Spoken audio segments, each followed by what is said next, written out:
ప్రకాశం జిల్లా దోర్నాల శ్రీశైలం ఘాట్ రోడ్లోని forest check post సమీపంలో శ్రీ దుర్గా ట్రావెల్స్ బస్సు అదుపు తప్పి మూలమలుపులో ఉన్న ప్రమాదకరమైన డివైడర్పై దూసుకుని పోయింది. బస్సులో 40 మందికి పైగా ఉండగా 7గురికి స్వల్ప గాయాలయ్యాయి.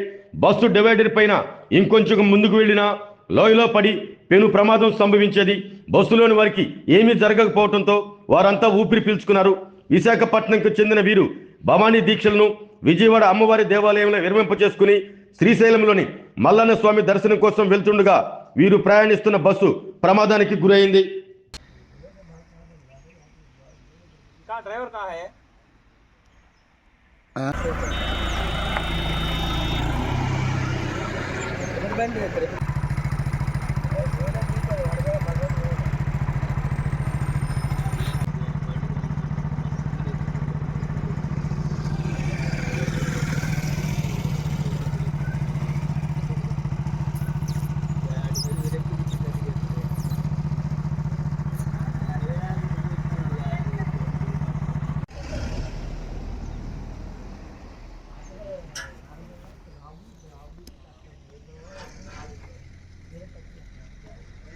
गाड़ी